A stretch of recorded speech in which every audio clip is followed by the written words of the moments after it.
Just before Professor Taggart introduces our next speaker, welcome to people who were caught in other meetings and were a bit delayed coming here. Professor Taggart's first comment was when there was only a handful of people here that reflected the interest in off-pump surgery, but it's very good to see a more complete auditorium. So I'll hand over to David now. I think it's just proof that Dr. Miguel Sousa Uva has already changed opinion. The room is now full. Thank you.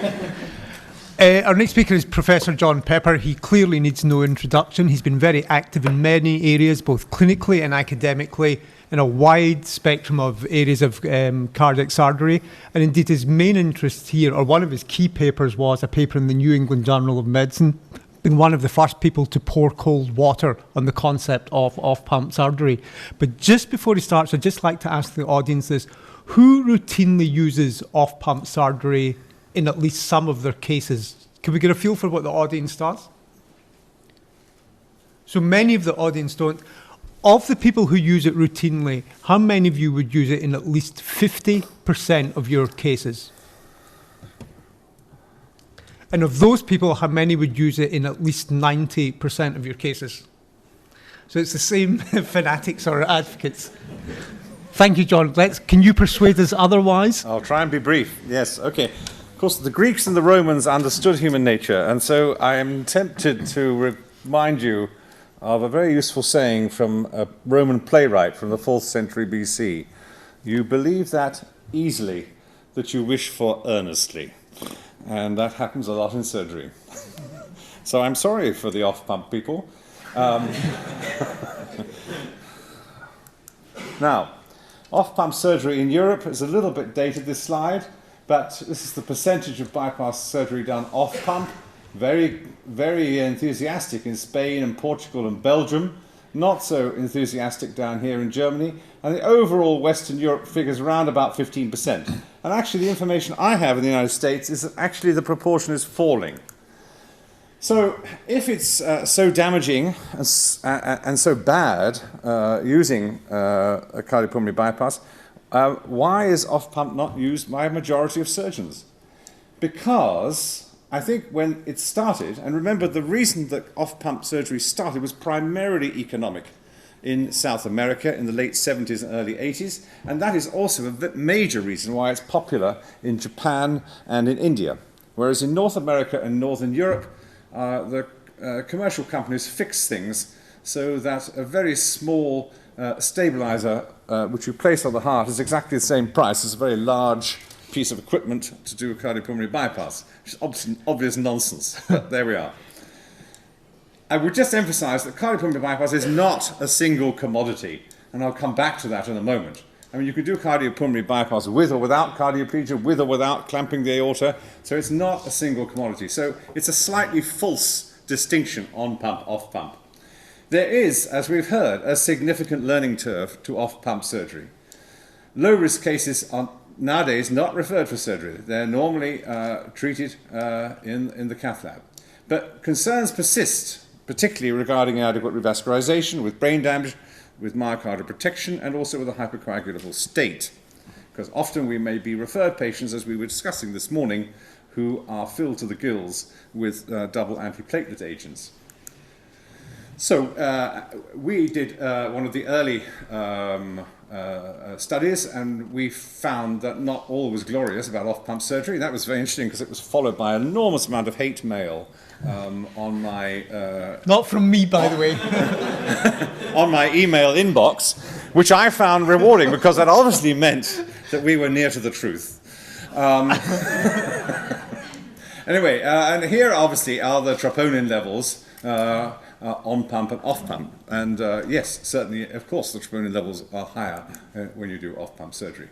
And then we looked at graft patency, and I know this is old data, but I've just put it in here because it's the original stuff. And you can see that, and by the way, most people, and I think some people in this room, have absolutely no idea what their graft patency is. Of course you assume it's 100%, but it just may not be. But most people have no idea. So here we are, 2003, percentage, 281 patients, 93% patency on pump and 91% off pump, so no significant difference. We found a difference, 98% patency on pump and 88% off pump, and that's why we got all the letters. And John Puskas, who's an extremely good surgeon, 95% on pump and 93% off pump. And these, or certainly ours, were done around about nine months. And then we had a series of observational studies. Now this is from New York State, 34 hospitals. There was off-pump done on over 9,000 patients and on-pump in a much larger number, 59,000. And here, years out to 3 years, and the rate of freedom from adverse outcome.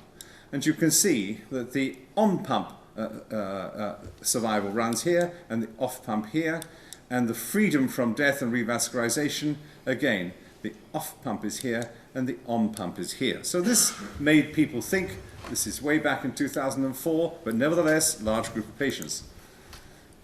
And looking in a little more detail, we find that GI complications are a bit more common in off-pump, but on-pump had more strokes, and reoperation for bleeding was more common in on-pump surgery. These were the early problems. Late, that is to say 3 years on, really very little difference in survival. But, and this is the Achilles heel, rather similar to discussions that you have with cardiologists about stenting, the need for repeat revascularization was greater in off-pump than on-pump. And you could say this is 2004, we're still learning how to do it. Maybe. Then, also from New York, this is a well-known paper, Hammond, 35,000, nearly 36,000 on-pump and 13,000 off-pump. No difference in the 30-day mortality, but risk-adjusted did favor off-pump. And there was a conversion rate, 226 patients converted to on-pump with a 30-day mortality of 9.7%. So if you converted, and you didn't expect to convert, and I'll come back to that because it's relevant to the Ruby trial, then you could expect a significant mortality. And at 3 years, mortality is no difference, but again, the need for revascularization was considerably greater off-pump. And the risk of repeat revascularization was not related, actually, to the surgical experience. There were experienced groups performing those operations. And so here we have the risk-adjusted mortality on this x-axis, and we have repeat revascularization here. And you can see, as the number of cases increases, so the mortality begins to drop. So there is a big experience issue here. Now, the Ruby trial. Yes, the Ruby trial has been much criticized. It took place in 18 Veteran Administration hospitals, which I guess is the nearest that North Americans get to a National Health Service. And there were 53 surgeons. Now, the primary endpoint was death and MACE. There were similar STS scores. There was no difference in the 30-day mortality, but fewer grafts were made in the off-pump cases. So you can see here that the cardiac death off-pump 8%, nearly 6%, and this was a significant difference. Again, a significant difference in MACE and a significant difference in graft patency. And this is often criticized because of the conversion rate of 12%.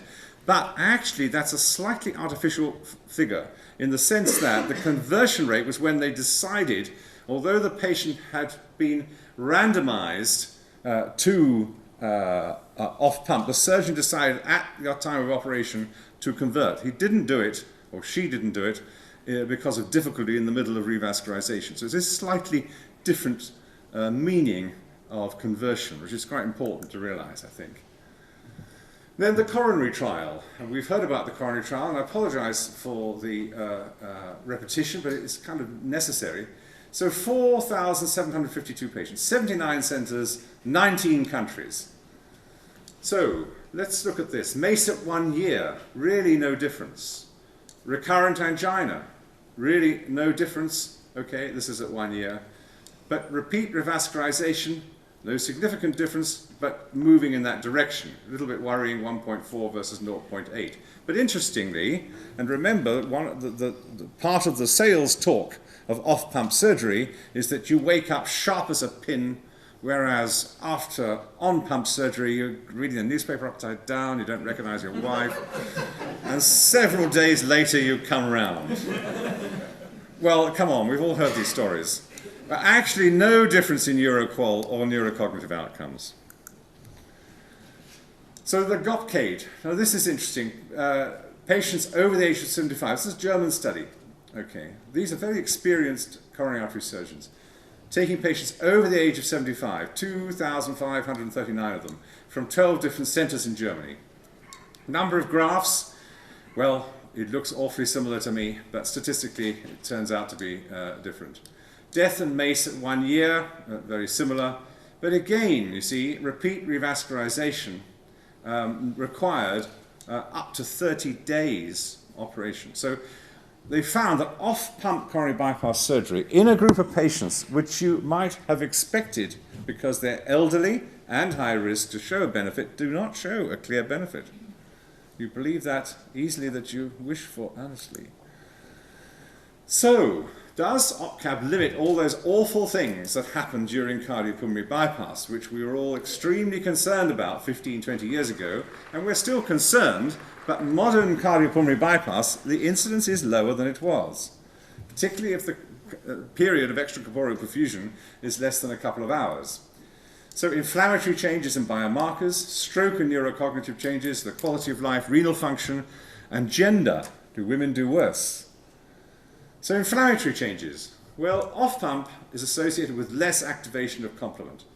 And that's no surprise. But there's no difference in the production of cytokines or chemokines that modulate the activation of neutrophils and platelets. And this author, Kasselheim, in 2008, 25 biomarkers, of which 14 were raised in both off-pump and on-pump. 3 biomarkers showed a difference between groups. And we know, of course, that myocardial ischemia can result in a marked rise in C5b9. What about stroke? Now, that was the big hope, that off-pump would, and it may well be, in some groups of patients, it does cause a reduction in stroke. Most trials, though, show no benefit in reducing stroke by the use of off-pump, that is to say, randomized trials. Delayed stroke remains a problem in off-pump. I'll come to that in a moment. So this article from Nishiyama in Annals of Thoracic Surgery 2009, early 0.1% versus 1.1%. So more strokes occurring on pump. Late, the difference tends to disappear. Just as actually in the syntax trial, when you look at the 3 and 4 year results, the difference between stenting and coronary bypass surgery in terms of stroke melts away. On pump single clamp certainly reduces stroke. And I echo exactly what my opposer says about Calafiore. So don't keep clamping the aorta, respect it, and a single clamp is an excellent technique.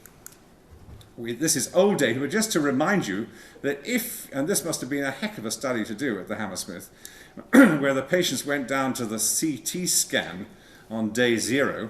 However, this is what your brain looks like after a short period of cardiopulmonary bypass, quite a bit of swelling, and by day 10 it all looks better. So those were the concerns in the 10 or 15 or more years ago. So the timing of stroke, which can occur in on-pump, it's much earlier, usually day 1 or day 2. Off-pump, it tends to occur later, days 3 to 4. Neurocognitive. Well, Van Dyke's study in 2002, 281 patients, no difference in neurocognitive outcome at 5 years. Kennedy did a meta-analysis of 13 randomized trials, 2,405 patients, 7 psychometric tests, no difference at a year. So that's pretty hard evidence. Quality of life. Well, probably no improvement over on pump. Now, the Bristol group, led by Angelini, in their RCT, there was no difference in the overall graft patency, the survival, or health-related quality of life. And in this more recent paper, assessment at 6 months post-op, no difference in health-related quality of life. What about renal function? Okay, we were told that it would look after the kidneys. Okay, retrospective study of 43 renal transplant patients. Okay, so we're pushing things here a little bit. Receiving coronary bypass surgery, 21 were done off and 22 on pump. The on-pump patients had more grafts and more of them were redos. There was no difference in survival at either 30 days or 8 years. The immediate peak creatinine levels were higher in on-pump, as you would expect, but no difference by the time of discharge. Return to permanent dialysis were the same in both groups. And they say that off-pump offered no improvement in patient survival or renal allograft function. So, Summarising, the case against: no significant improvement in short-term morbidity or mortality. Even in studies which have shown a small improvement in early post-op outcomes, there is no improvement in long-term follow-up. There's a significant incidence of incomplete revascularization. 2 recent trials, the coronary and the CABG, by experienced surgeons, failed to show any advantage. And something that hasn't been mentioned, in the current climate, it can be difficult for younger surgeons to master this technique. So in conclusion, off-pump technique is not a panacea. There is probably a reduction of cerebral injury in the elderly. There may be less effective revascularization. Probably the myocardial protection is similar. It's not a technique for everyone. It's useful in subsets of high-risk patients, people with liver disease, for example, or patients referred acutely with multiple antiplatelet agents on board. But of course, there's also an increasing use, I think, of on-pump without ischemia. Thank you for your attention.